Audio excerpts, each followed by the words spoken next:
예, 여러분 오늘 우리가 욥기의 이 마지막 장면을 하나님께서 우리 가운데 주십니다. 그런데 우리는 그 욥에 대해서 알고 있다고 생각을 하지만은 많이 알지는 못하는 것 같습니다. 그러니까 그냥 욥이 고생을 하다가 나중에 이제 친구들도 이렇게 계속 욥을 공격했지만 욥이 끝까지 하나님을 버리지 않았다. 그래서 욥이 복을 받았다. 그 정도의 어떤 그 간략한 내용으로 우리가 욥기를 알고 있는 게 사실입니다. 저도 그랬으니까요. 근데 오늘 이 욥기 42장의 말씀으로 그 욥의 그 고난의 끝에 회복이라고 하는 것이 어떻게 되었는지를 하나님이 우리 가운데 더 좀 구체적으로 또 실제적으로 알기를 원하십니다.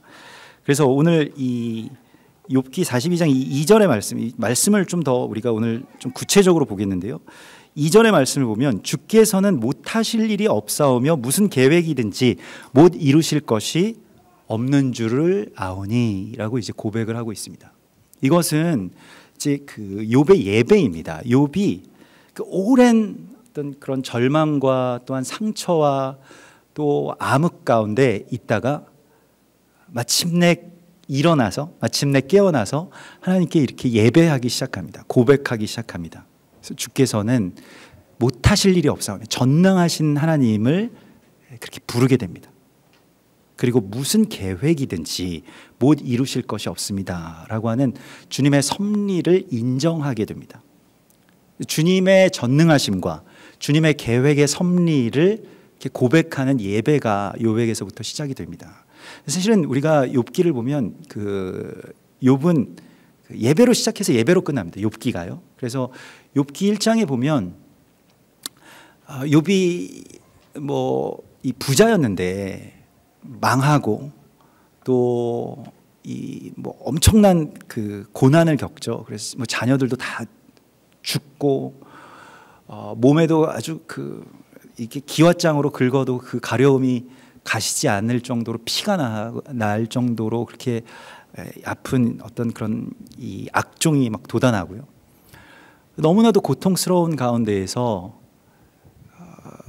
자신의 어떤 동반자, 반려자라고 할 수 있는 아내가 이런 말을 하죠. 굉장히 끔찍한 말을 하는데요. 지금 그냥 말씀 그대로만 옮겨서 들어도 굉장히 아주 섬뜩한 말씀입니다. 하나님을 원망하고 죽으십시오. 하나님을 원망하시고 죽어버리십시오. 하나님 욕하고 죽어라. 이렇게 말하고 그냥 아내가 떠나가 버립니다. 얼마나 이게 고통스러운 것도 고통이지만 물론 아내도 견디기가 어려웠겠죠. 그렇지만은 굉장히 사단은 그럴 수 있다고 쳐도, 사단이 나한테 그런 말을 할 수 있다고 쳐도 가장 가까운 사람이 나에게 이런 말을 하면 정말 그게 괴로운 거죠. 인생의 동반자 혹은 내가 정말로 신뢰했던 사람이, 내가 정말로 사랑하는 사람이 나에게, 욥기 2장 9절에 보면 그의 아내가 그에게 이르되 그래도 자기의 온전함을 굳게 지키느냐 하나님을 욕하고 죽으라 이렇게 말을 하거든요. 이제 끔찍한 말이죠. 그런 말을 듣고요. 그러면서도 욥이 이렇게 고백하죠. 내가 모태에서 알몸으로 나왔으니 다시 알몸으로 돌아가올지라 라고 하면서 주신 자도 여호와시오 취하신 자도 여호와시니 여호와의 이름이 높임을 받으실지이다 라고 선포를 합니다. 그러니까 그 예배를 선포를 하고 있죠. 그리고 마지막 장에서도 1장에서도 욥이 예배를 선포했는데 마지막 장에서도 욥은 예배를 선포하고 있습니다. 주님은 전능하십니다 라고 이렇게 고백을 하고 있습니다. 주님이 능력이 없으셔서 내가 이렇게 고난을 당하는 것이 아닙니다 라고 이렇게 고백을 하는 것이죠. 그래서 욥의 위대한 승리는 예배의 승리입니다. 우리의 삶 가운데 그 고통이 없을 수는 없겠습니다만 원망과 어떤 찌르는 참소와 그것 때문에 겪는 여러 상처들이 우리의 삶에 얼룩져 있습니다만은, 그러나 우리는 예배에서 물러나서는 안 된다라고 오늘 성경이 우리 가운데 말씀하고 있습니다. 욥을 통해서. 욥은 참을성이 많아서 승리한 게 아닙니다. 욥의 인내를 배우라고 성경은 말씀하고 있지 않습니다. 욥은 예배의 제단을 지켰기 때문에 승리할 수 있었던 것입니다. 우리가 만일 예배할 수 있다면, 아직 내가 예배할 수 있다면 우리는 승리할 수 있는 것입니다. 예배할 수 없기 때문에 승리할 수 없는 것이 됩니다. 어떤 우리의 어떤 인격이나 주변의 상황들로 우리가 좌우되지 않는 그 길은 예배밖에 없습니다.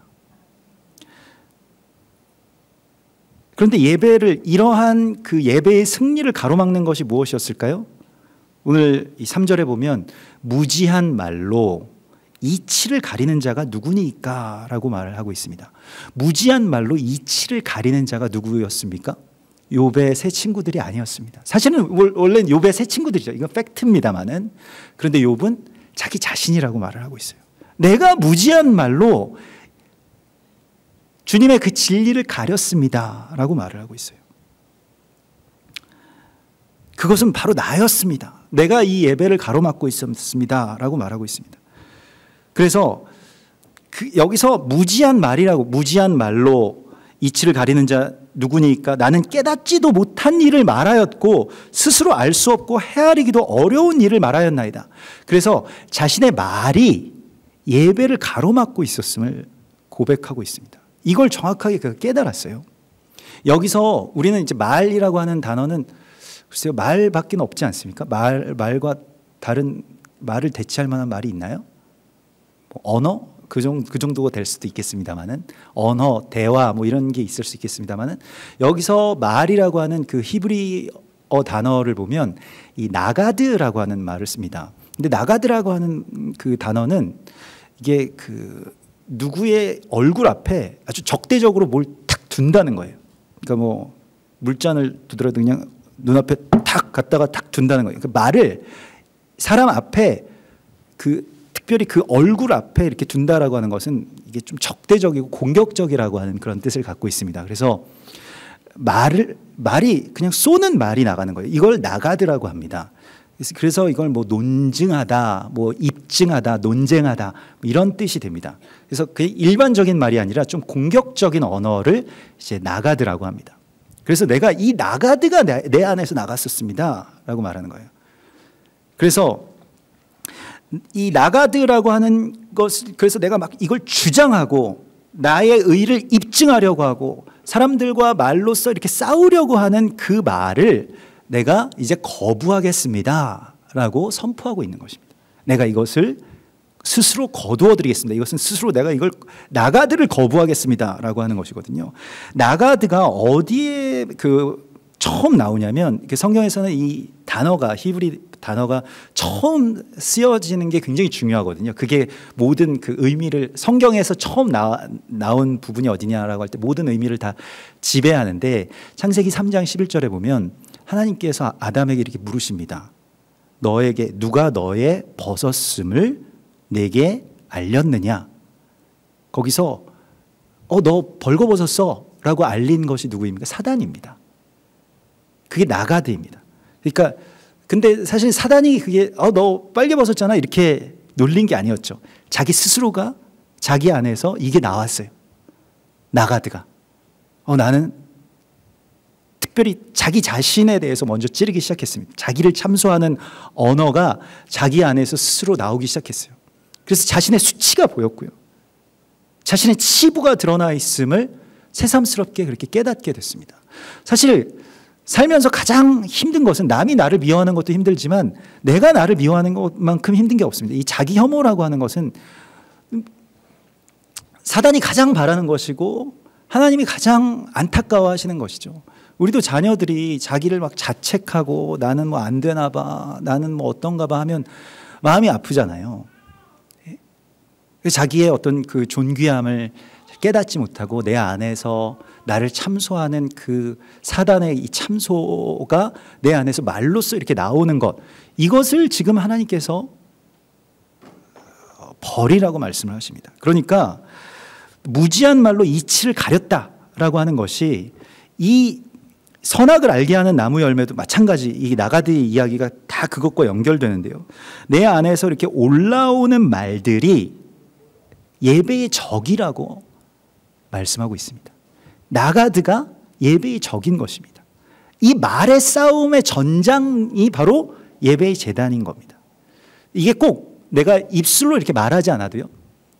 내 안에서 이 말로써 우리가 생각을 하거든요. 이게 그 생각이라고 하는 것도 다 말로 생각하는 겁니다. 내가 이 말을 할 수가 있기 때문에 이 생각을 할 수가 있는 겁니다.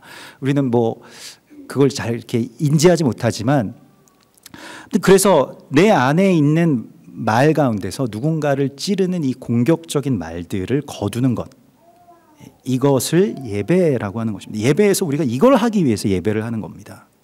그러니까 물론 우리 뭐 찬양하고 하나님 경배하고 이러면서 이제 거기서 우리의 언어가 감사와 기쁨과 찬송과 영광으로 이제 이 말이 바뀌잖아요. 그렇기 때문에 누구 앞에 우리가 예배 드리면서 크게 이렇게 뭐 작게 뭐 이렇게 이야기를 할 겨를이 없지 않습니까? 그래서 이제 나가드가 좀 안 나갈 텐데, 뭐 가끔 이제 그러시는 분들도 있겠습니다만은, 그래서 누군가를 공격하는 언어라고 하는 것이 내 안에서 이것은 하나님이 준 이 말이 아닙니다. 이게 하나님이 주신 말씀과는 좀 다른 것입니다. 그래서 그 하나님이 주신 말씀은 이게 그 신약에서는 로고스라고 하고요, 또 구약에서는 이 뒤에 나옵니다만 다바르라고 하는데, 그래서 이게 우리의 모든 예배를 가로막기 때문에 이게 선악과의 이야기가 곧바로 연결되고, 선악과도 결국에는 무지한 말로 이치를 가리자라고 하는 게 선악과입니다. 그러니까 선악과가 무슨 효능이 있었던 게 아니라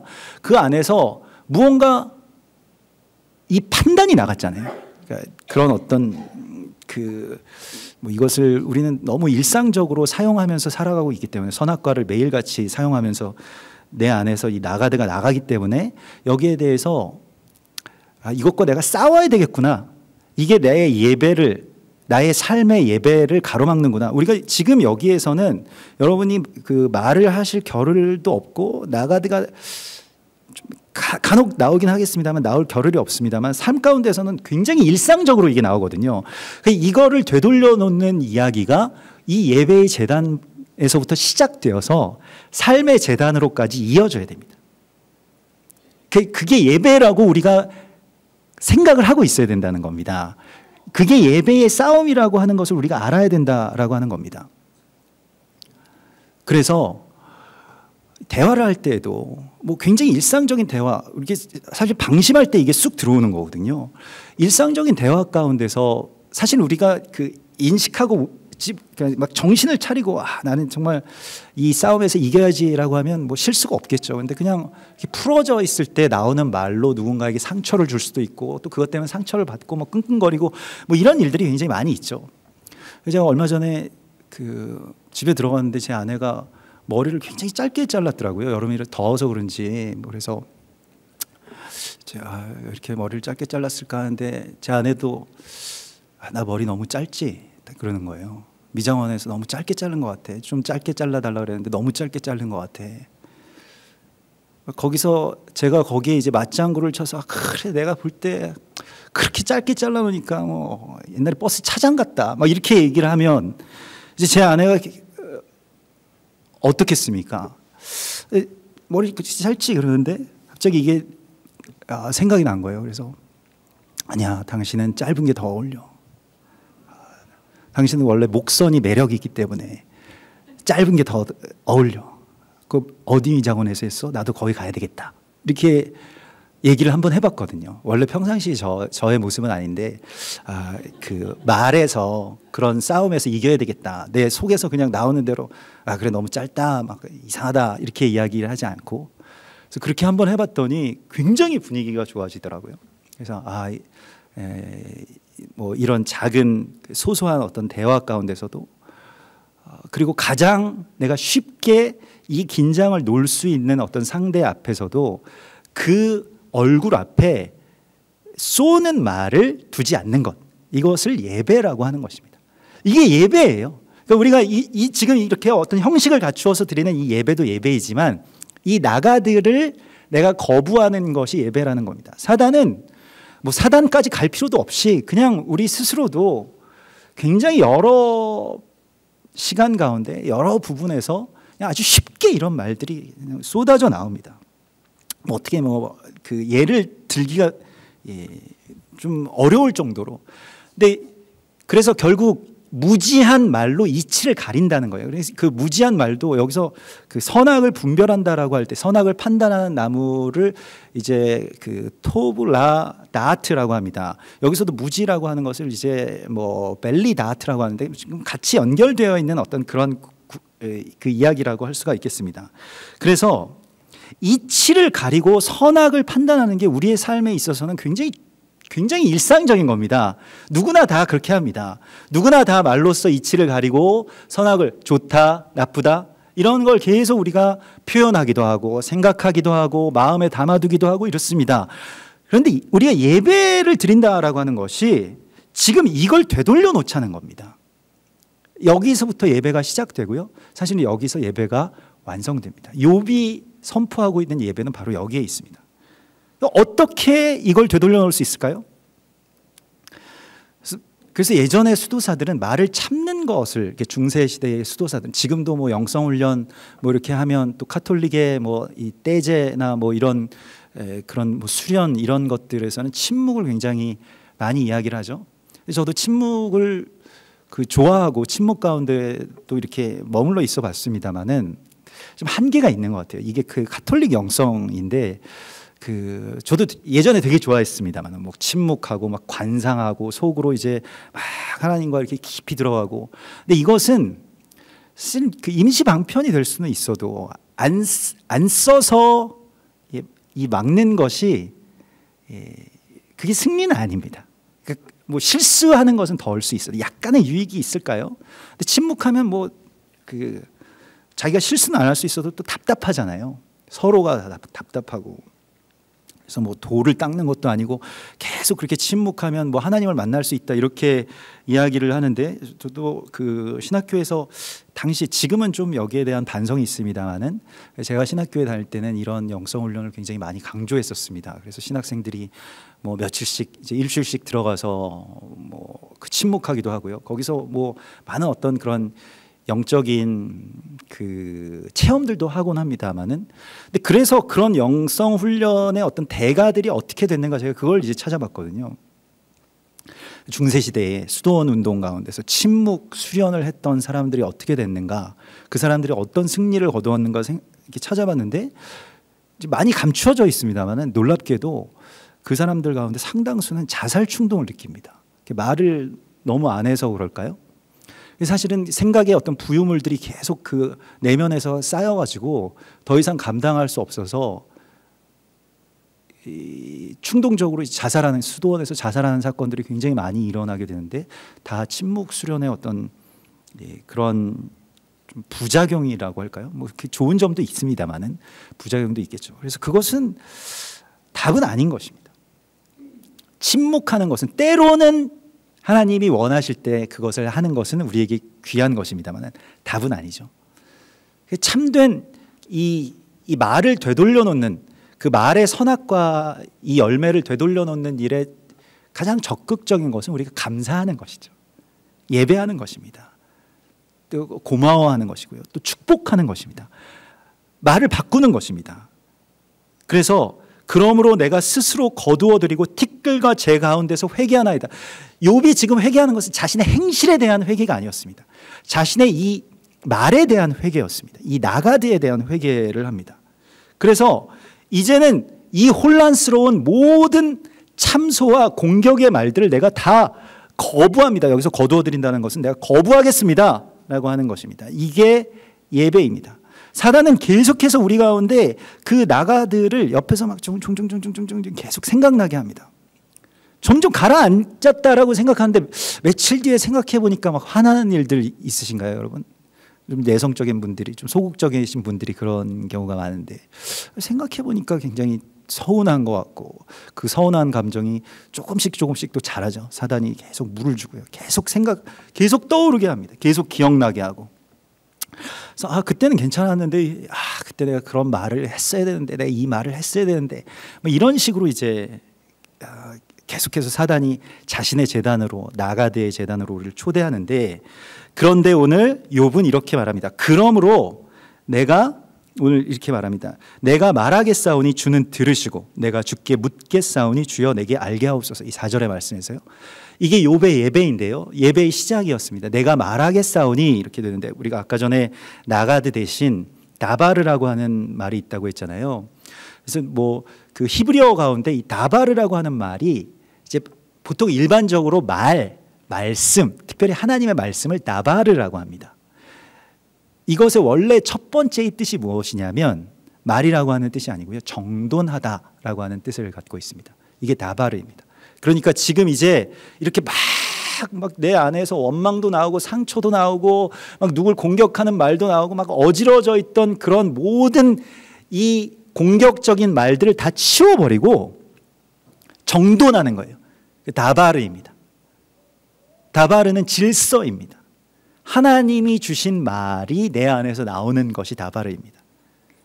내가 말하겠사오니라고 할 때 이 말은 욥의 안에 있었던 그 더러운 감정의 찌꺼기들이 아니라, 생각의 많은 어떤 판단의 어떤 도구로서의 그런 많은 말들이 아니라, 자기 안에서 지금 하나님의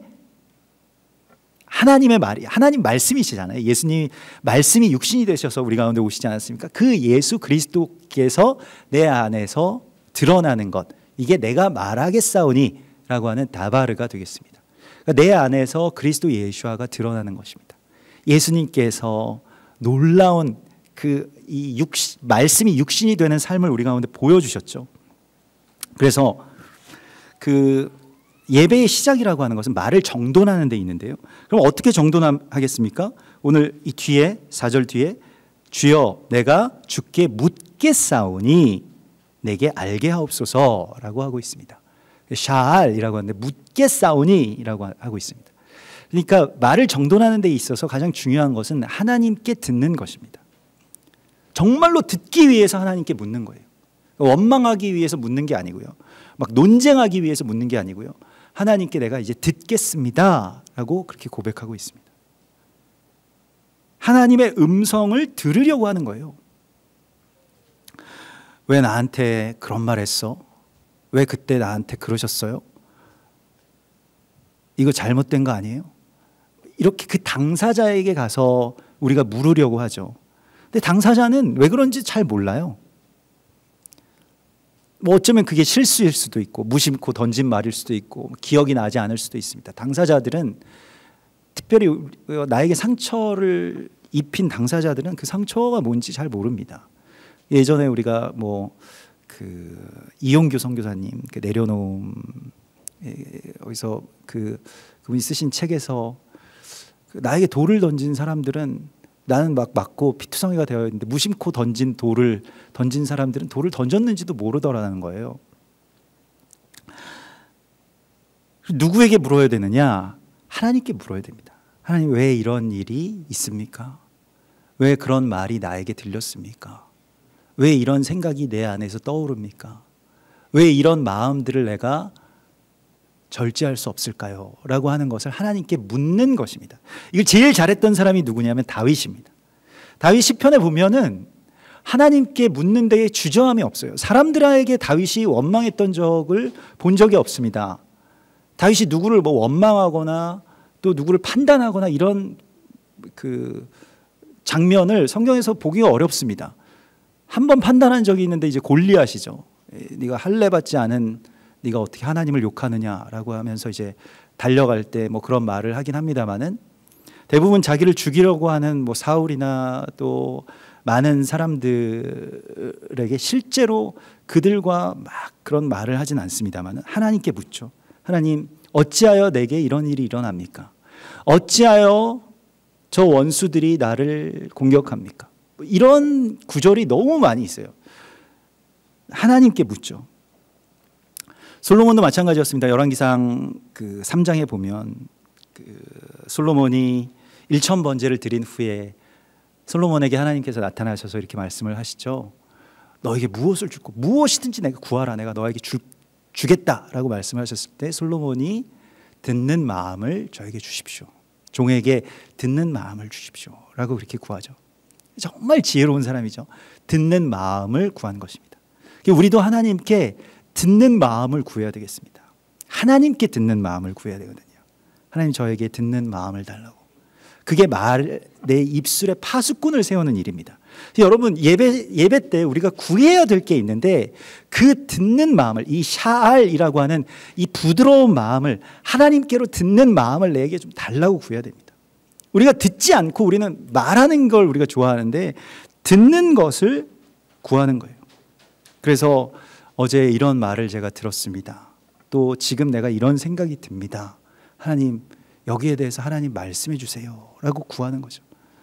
예수님께서도 십자가에서 하나님께 묻잖아요. 나의 하나님, 나의 하나님, 어찌하여 나를 버리십니까? 예수님 솔직한 생각이었습니다.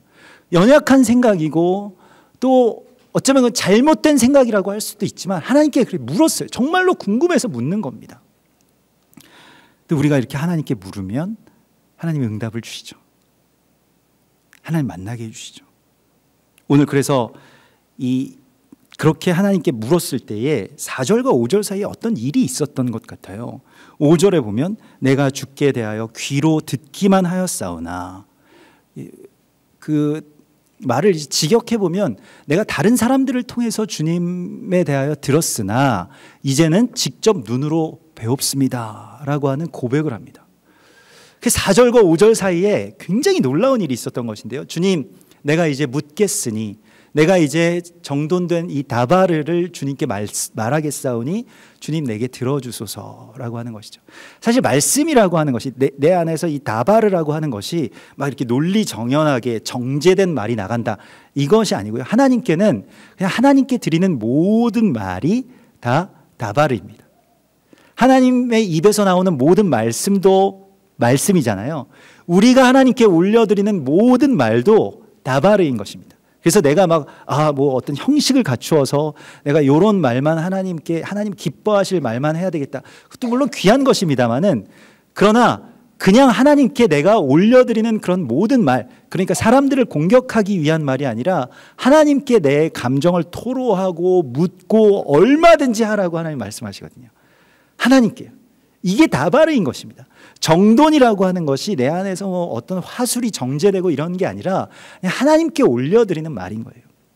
그게 때로는 하나님께 어떤 질문을 하는 것이기도 하고요.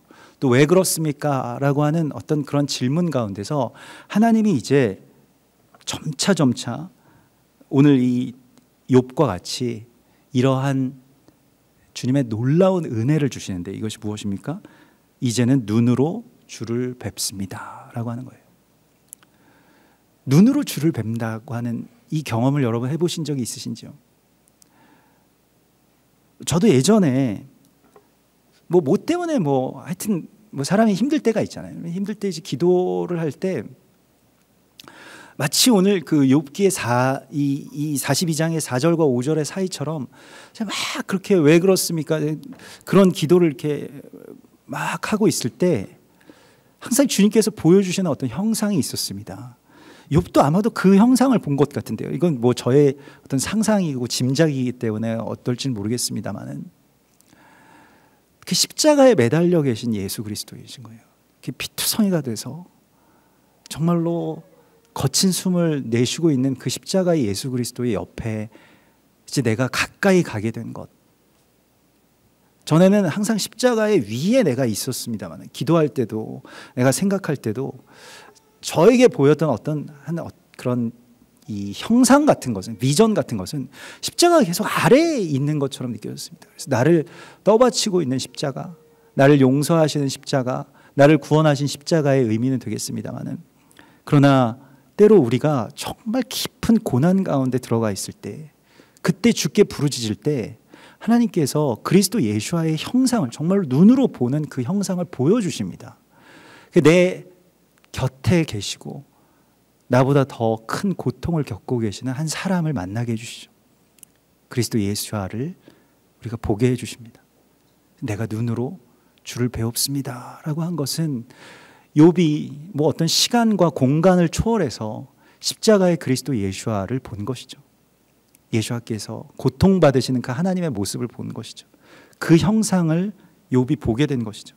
그래서 이제는 눈으로 주를 뵙습니다 라고 말하고 있습니다. 고린도전서 13장 12절은 우리에게 이렇게 말씀하십니다. 우리가 지금은 거울로 보는 것과 같이 희미하나 그때에는 얼굴과 얼굴을 대하여 볼 것이요 지금은 내가 부분적으로 아나 그때에는 주께서 나를 아신 것 같이 내가 온전하리라. 그때가 언제입니까?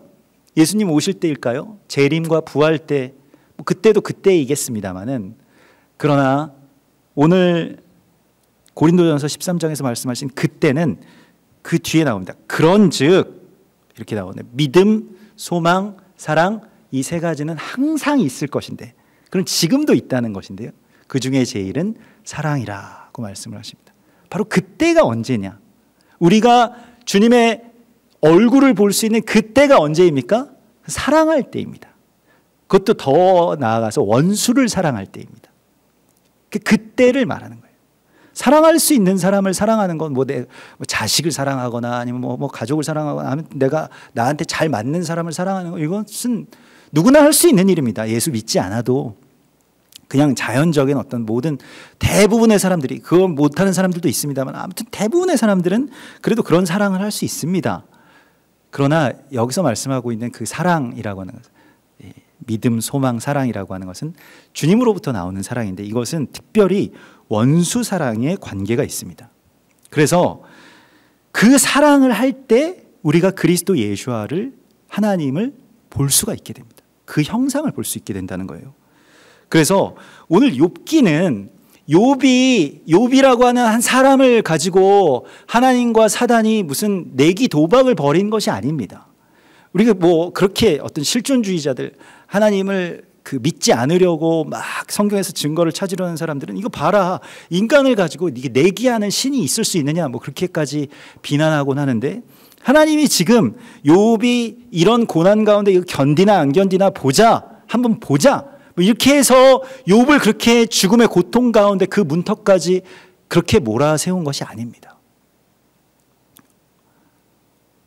오늘 욥을 보면 사단과 하나님이 어떤 내기의 대상으로 삼으신 것이 아니라 욥이 예수님의 형상을 닮은 거룩한 제사장으로서 서기를 원하시는 하나님의 원함이 이 안에 있었던 것을 우리가 보게 됩니다. 그래서 마지막 장면에서 어떻게 되냐면, 욥이 이렇게 기도를 했을 때 하나님께서 욥의 세 친구들에게 임하셔서 내가 너희에게 정말로 노하여서 너희를 내가 참을 수가 없는데 너희가 욥에게 가서 이 숫소 순양 7마리씩을 데리고 욥에게 가서 욥이 너희를 위해서 기도하고 같이 예배드리면 내가 너희 죄를 사해 주겠다 라고 그렇게 말씀을 하시죠. 그래서 그 친구들이 그러한 예배로 욥에게 갑니다. 그리고 욥이 드디어, 그 이전에 그냥 욥은 혼자서 의로운 사람이었습니다만은 욥이 어떤 사람이 됐습니까? 드디어 자신을 참소하는 자들을 위해서 기도하기 시작했습니다. 자신의 원수들과 같이 예배드리기 시작했습니다. 여기서 7마리를 가지고 나아가는 제사는 구약에 찾아보면 유일하게 7마리씩 드리는 제사가 있는데요. 그게 무슨 제사냐면 오순절 제사입니다. 오순절에만 7마리의 양을 바치고요, 7마리의 소를 바치는 그런 제사가 있습니다. 이것은 오순절 제사를 같이 드린 거예요.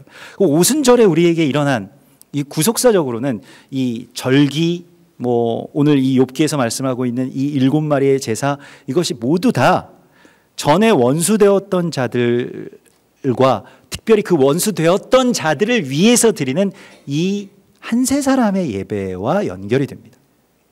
오순절 마가의 다락방에서 있었던 것은 무엇입니까? 방언이 임했는데, 성령이 임하셨을 때 사람들이 방언을 하기, 제자들이 방언을 하기 시작했는데 그 방언은 특별히 열국 방언이었습니다. 지금 방언은 뭐 여러 형태로 있고 말이 아닌 경우도 있고 그렇습니다만은 당시 오순절에 마가의 다락방에서 있었던 것은 특별한 방언이었는데 각 나라의 말들로 번역되어서 들렸다는 거예요. 그래서 그 사람들이 전에는 말 때문에 단절되어 있지 않습니까? 이게 바벨탑의 저주가 이제 사라지게 되는 것인데요. 말 때문에 단절되고 히브리인들은 히브리어만 쓰고 뭐 헬라인들은 헬라어만 쓰고 뭐 한국인들은 한국말만 쓰고 이렇게 분리되어 있던 말이 이제는 연결되기 시작했습니다. 성령은 이제 교통하시는 영이기 때문에 이게 뭐 번역되는 거랑은 좀 다른 개념입니다. 그냥 그들이 들을 수 있는 말이 주의 제자들 가운데서 나가기 시작했습니다. 축복이 나가고요. 선포가 나가고요. 이게 나가고 이게 먼저 열리고 나서 언어가 열리고요. 그리고 연합이 이루어지고요. 그리고 서로가 전에는 원수되었던 그 원수들, 우리는 이 사람들이랑은 도저히 같이 예배드릴 수 없다라고 정말 수천 년 동안 거부해왔던 그 제단이 열리기 시작한 겁니다. 이게 무슨 예배입니까? 이게 원유맨의 예배인 거예요. 유대인들과 이방인들이 이렇게 한 자리에서 예배드린 겁니다. 여자와 남자가 한 자리에서 이렇게 예배드린 겁니다. 이게 구별되는 것이 없이, 분리되는 것이 없이, 뭐 예전에는 뭐 양반과 또 뭐 천한 그런 신분의 뭐 노비들이 한 성령 안에서 같이 예배드리기 시작한 겁니다. 이런 예배가 일어나기 시작했고요. 그래서 너는 숫소 7과 순양 7을 가지고 내 종 욥에게 가서 그를 위해 너희를 위하여 번제를 드리라.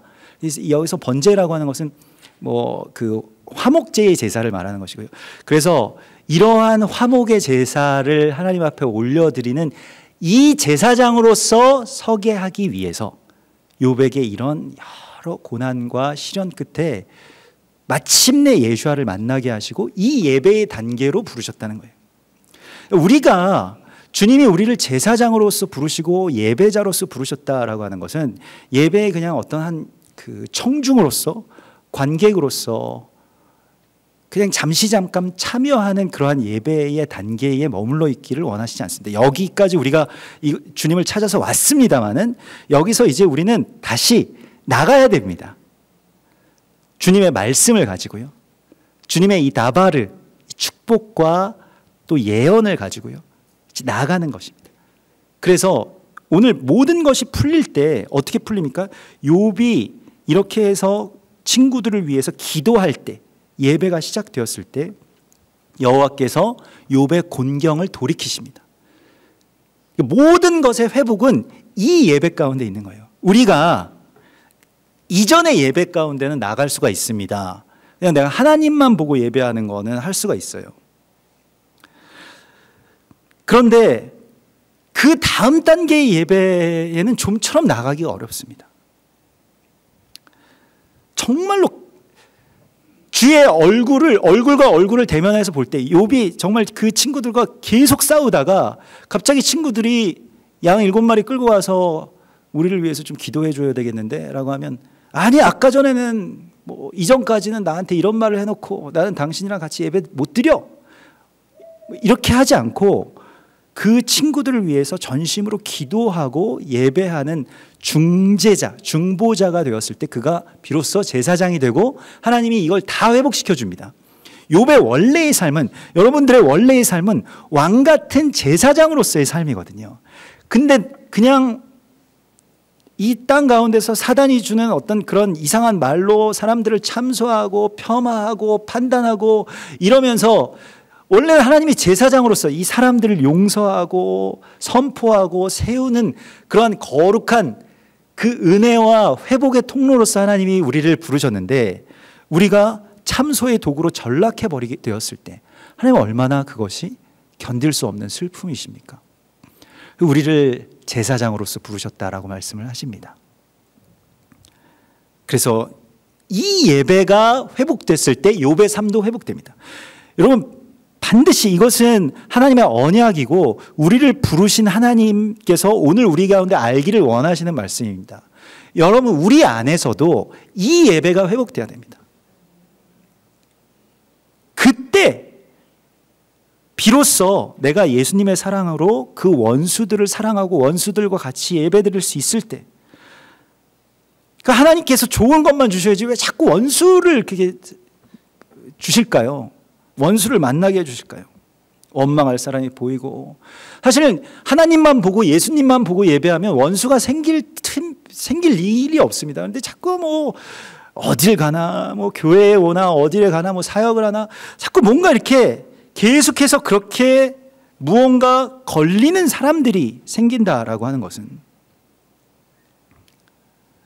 욥에게 있어서도 가장 힘들었던 것이 사람이 자기를 찾아와서 찌르는 것이었는데, 그게 계속 반복되었을 때 결국 욥이 이 예배 가운데서 승리했을 때 그 사람들을 위해서 이제 기도할 수 있고 그 사람들과 함께 예배할 수 있었습니다. 다윗이 이 예배를 회복한 거예요. 다윗도 이 예배의 제사장이었던 겁니다. 그래서 다윗이 언젠가 누군가 자기의 원수가 병들었다라고 하는 소식을 들었을 때에 내가 그들을 위해서 기도하니 그 기도가 내게로 돌아왔도다, 이런 고백을 하거든요.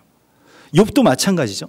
욥의 새 친구들을 위해서 기도했을 때 새 친구들을 기쁘게 받으신 것이 아니라 욥을 기쁘게 받으심으로써 새 친구들이 용서를 받고요.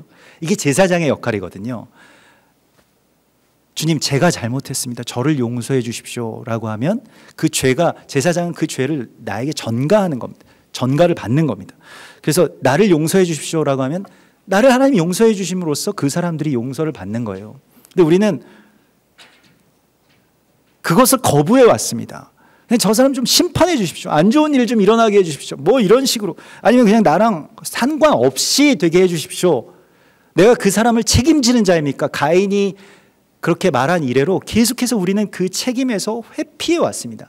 제사장의 역할은 그냥 뭐 구약에서 어떤 사람들이 있었거나 아니면 뭐 지금 이 시대에는 뭐 목사님이나 아니면 뭐 다른 사람들만 제사장이고 나는 아니야 라고 생각하면서 살아왔습니다만은, 하나님은 이 예배가 회복될 때 여러분의 삶이 회복될 것이라고 약속하십니다.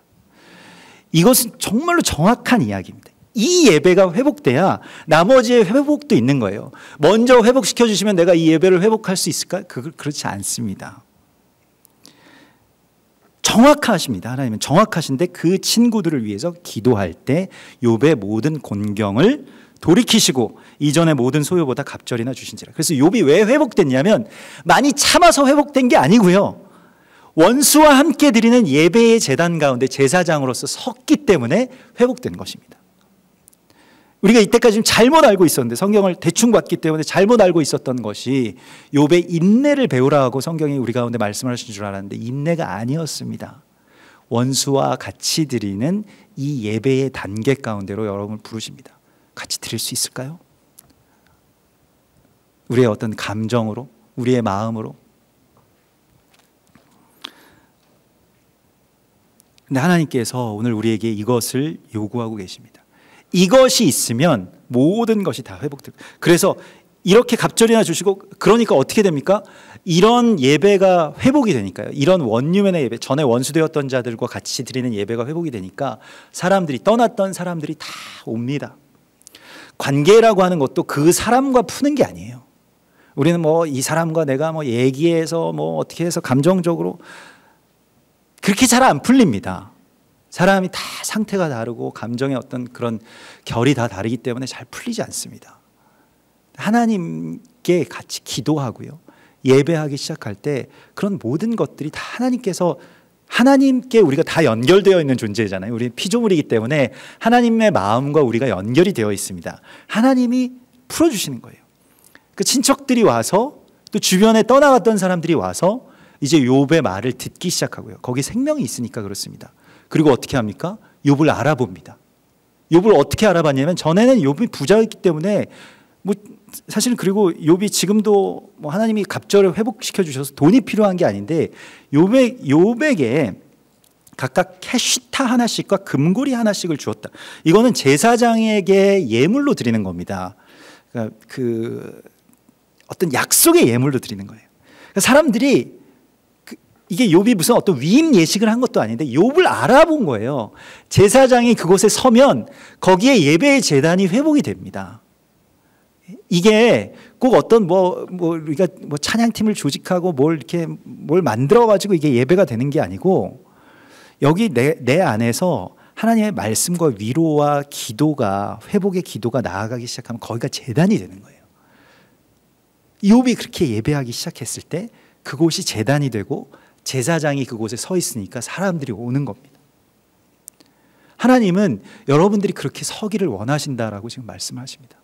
여러분들이 그 하나님의 말씀의 통로, 하나님의 위로의 통로, 하나님의 회복의 통로가 되기를 원한다고 말씀하고 있습니다. 그러면 우리가 넘어야 될 선인데, 넘어야 될 어떤 그런 그 부분이 한 가지가 있는데, 그게 바로 나를 못 박으려고 오는 저 사람들을 위해서 기도하는 것이죠.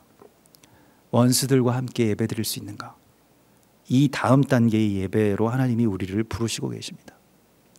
우리는 지금 뭐 옆에 계신 분들 다 귀한 분들이시죠. 여러분 원수를 피해서 여기까지 오셨는지 모르겠습니다만은, 다 좋은 분들과 같이 그냥 뭐 별로 이렇게 서로 이렇게 크게 뭐 상관이 없을 수도 있고, 아니면 너무 좋은 분들이어서 감사함만 있을 수도 있지만, 때로는 우리의 원수가 된, 또 우리에게 너를 통해서만 내가 저 사람들을 용서할 수 있다라고 말씀을 하시는 그 주님의 부르심 가운데 응답하라고 말씀을 하십니다.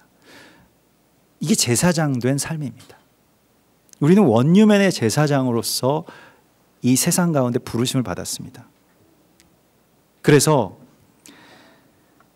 오늘 하나님께서 내 종 욥이라고 말씀을 하십니다. 드디어 나의 종이라고 말씀을 하시는데, 나의 종 욥이 한 말이 정하다 이렇게 말씀을 하시는데요.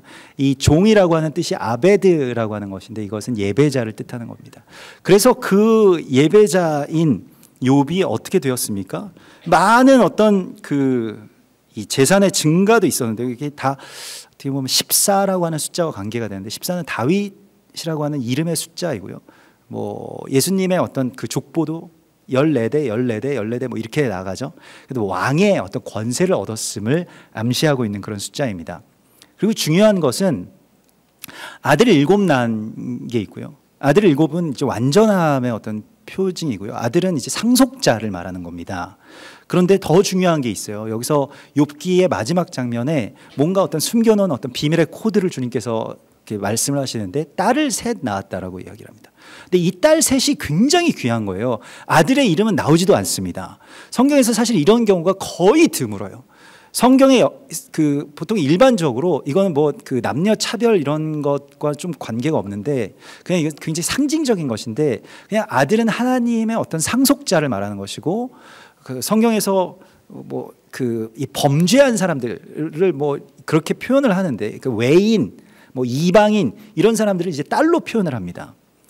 뭐 딸과 아들이 지금 억울하실 수도 있겠습니다만, 그것과 상관없이 들으시기 바랍니다. 그런 것과 상관없이 어떤 상징적으로 그렇게 말씀을 하시는데, 여기서 딸을 셋을 낳아서요, 그 딸의 이름들이 언약이 되고요.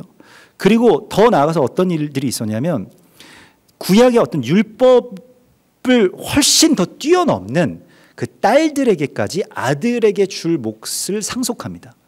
굉장히 놀라운, 딸들이 상속자가 되는 이야기가 욥기의 마지막 장면의 이야기입니다. 그러니까 욥이 그냥 단순히 인생이 그냥 즐거워지고 돈이 뭐 많아지고 자식들이 많아졌다 이게 아니라, 딸들이 상속을 받았다. 이게 굉장히 중요한 개념입니다. 이건 이제 이방의 교회를 뜻하는 것이고요. 딸들의 이름을 보십시오. 14절에 보면 첫째 딸이 여미마였고요, 둘째 딸은 그시아였고요, 셋째 딸은 게렌 합북이었습니다. 이게 이름이 중요하기 때문에, 아들들 이름은 별로 중요하지 않기 때문에 그냥 내버려두고, 이렇게 딸 이름이 중요하기 때문에 이 세 명의 이름이 있는데, 왜냐하면 이게 언약이기 때문에 그렇습니다. 특별히 우리에 대한, 이방에 대한 언약이기 때문에 그렇습니다. 전에 원수되었던 자들에 대한 언약이기 때문에 그런데, 첫 번째 여미마라고 하는 뜻은 이게 비둘기라고 하는 뜻이 있습니다. 비둘기는 이제 성령을 뜻하는 것이고요. 또한 그래서 따뜻한 사랑, 이것이 이제 여미마입니다. 그러니까 하나님의 사랑이 성령으로서 우리 가운데 다가올 때, 우리가 하나님의 임재를 느낀다라고 할 때 그 따뜻한 사랑을, 뭐 지금은 좀 더워서 따뜻한 게 좀 그럴 수 있겠습니다만, 아무튼 하나님의 정말 깊은 그 사랑을 우리가 느끼는 바로 그 지점 가운데 우리가 구원을 받는 것들을 의미합니다. 그게 여미마이고요. 둘째로는 그시아라고 하는 이름이 있는데, 이것은 계피를 말하는데요. 계피 가운데서도 원래 뜻이 무엇이냐면 껍질을 벗기다, 이런 뜻이 되겠습니다. 그래서 껍질이 벗겨지는 것이 이제 여미마고요. 그래서 이것의 복수형을 이제 계피라고 이야기를 하는데, 그래서 지금 이 둘째 그 계피가 향을 내려면 좋은 향, 이 시나몬의 그 향이 나오려면 어떻게 해야 될까요? 껍질을 벗겨야지. 우리도 그 계피, 여러분 계피 원래 그 가루 말고 진짜 계피 보신 적 있으시죠? 좀 사시는 분들은 가끔 그런 거 막 이렇게 차에도 이렇게 넣어서 드시기도 하고 그러는데 이렇게 씹기도 하고 그게 계피입니다. 근데 껍질이 벗겨진 거예요. 그러니까 우리가 껍질이 벗겨진다라고 하는 것은 우리 지난주에 한번 나눈 적이 있었는데 우리 그 수련회 때 나눴죠. 세례 요한의 때로부터 천국은 침노함을 받나니, 마태복음 11장에 나오는 침노함, 그 침노라고 하는 단어가 껍질을 벗긴다라고 하는 뜻, 그러니까 가죽을 벗기다 이런 뜻을 갖고 있습니다. 그래서 가죽을 벗기는 예배, 그러니까 침노라고 하는 것이 그러니까 혁신을 말하는 것인데요.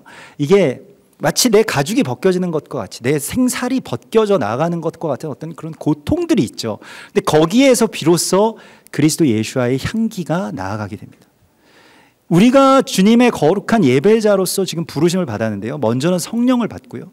또 그 다음에는 이 혁신이라고 하는 것이 있습니다. 혁신은 오늘날의 뭐 경제 성장에 있어서 막 이렇게 쓰는 용어이기 때문에 뭐 이렇게 구조를 조정하고 뭐 새로운 일을 하고 이런 걸 혁신이라고 생각을 할 수 있지만 그 혁신을 당하는 입장에서는 굉장히 고통스러운 것이죠. 삶이 바뀌어야 되기 때문에요. 습관이 바뀌어야 되기 때문에요. 체질이 바뀌어야 되기 때문에요. 생각과 말이 바뀌어야 되기 때문에요. 굉장히 어려운 과정이 될 겁니다. 여러분, 이 예배로 나아가라고 주께서 말씀을 하십니다. 벗겨내는 거예요. 나의 예전의 겉껍질들을 벗겨내야 새로운 예배의 단계로 들어갈 수 있습니다. 세례 요한이 그걸 한 거예요. 부드러운 옷을 입고 제사장으로서 그냥 종교적인, 제사장 가문에 태어났으니까 제사장이잖아요. 그냥 가만히 있어도 왕궁 곁에서 좋은 거 먹고 맨날 고기 먹고, 제사장은 맨날 고기 먹었을 거예요. 그죠?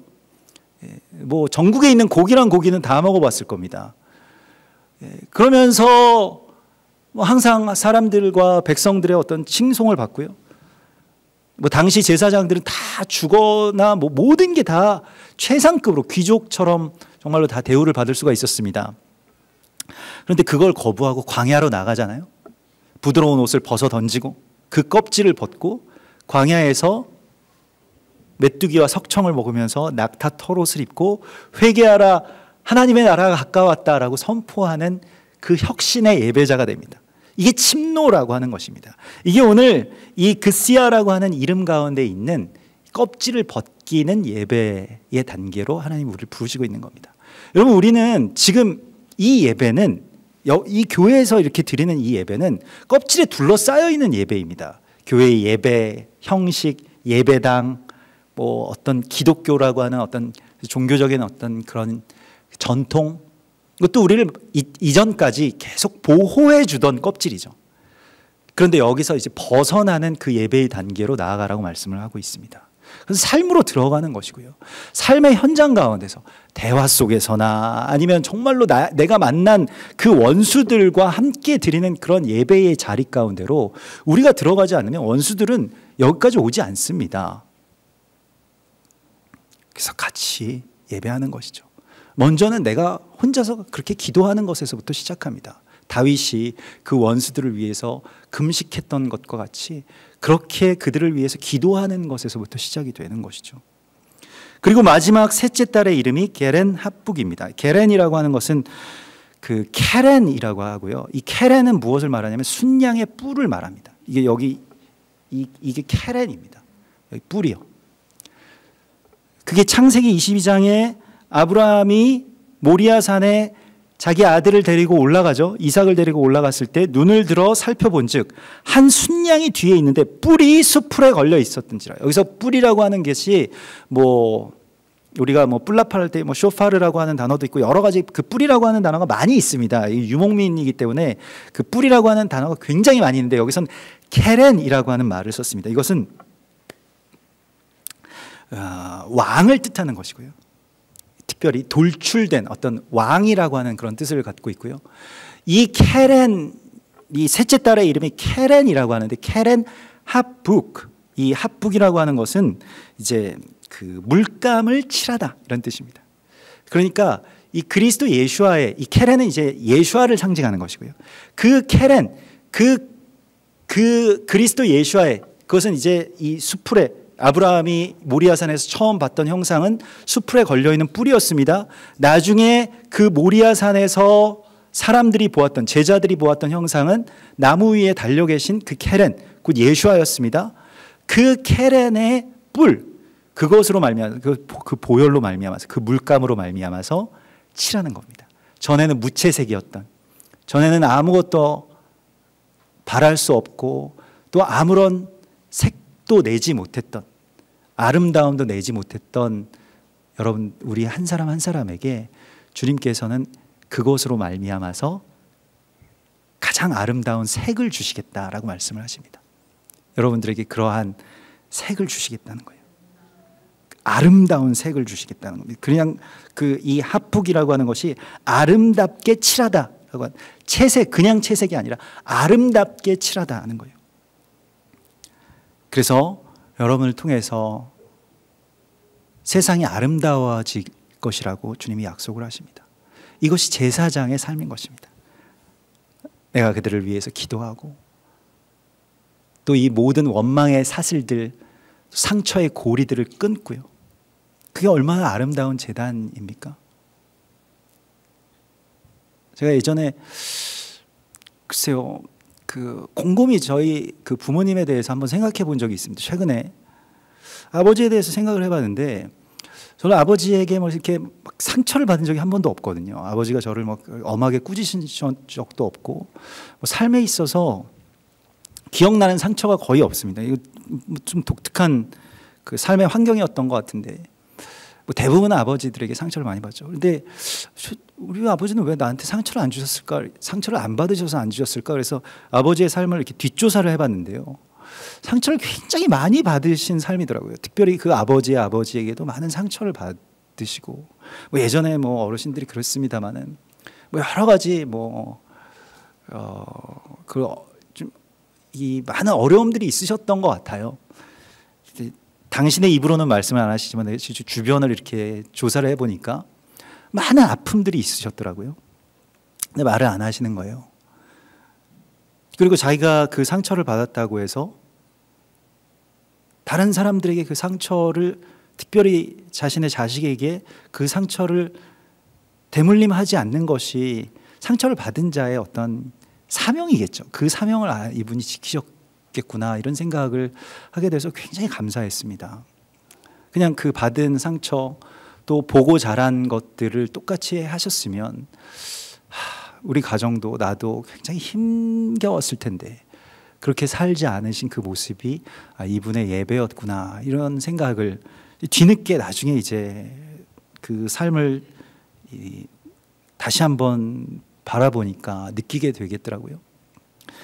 우리에게 있어서도 우리를 원망하는 것들, 또 나에게 어려움을 주었던 많은 것들이 나의 이 제단의 불 가운데서 끊어져야 됩니다.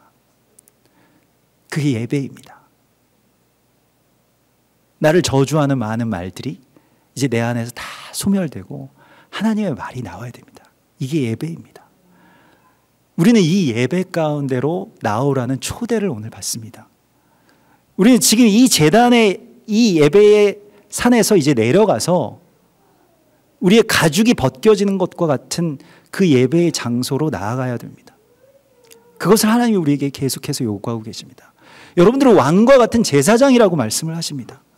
예배의 그냥 청중이 아니라 하나님이 여러분들을 통해서 세상을 채색하시고 밝혀주실 거룩한 그리스도 예수와의 통로로서 세워졌음을 주께서 말씀하십니다. 우리 같이 기도하겠습니다. 하나님 감사합니다. 우리들이 주님의 시간 속에서 또 우리의 삶도 욥에 비교할 수는 없지만은 많은 아픔과 또 상실과 실패들이 있었습니다. 또 그러한 가운데 우리의 삶을 참소하는, 나의 삶에 찾아와서 나를 저주하고 참소하는 많은 참소 속에 만나게 되었습니다. 또한 내가 그러한 참소의 말들을 뱉어내는 그러한 대적의 통로로 예배를 막아왔음을 주님 불쌍히 여겨주시고, 이제 그것을 거부할 수 있는 결단이 우리 가운데 선포되게 하여 주시옵소서. 이제는 우리가 더 이상 내 안에서 판단의 말들, 공격의 말들이 다른 사람들의 얼굴 앞에 놓여지지 않기를 소망합니다. 축복과 감사와 또 화해의 말들만이 내 안에서 흘러나오게 하여 주시옵소서. 그렇게 나의 기도와 예배가 회복되게 하여 주시고 제사장으로서의 삶이 세워질 수 있도록 인도하여 주시옵소서.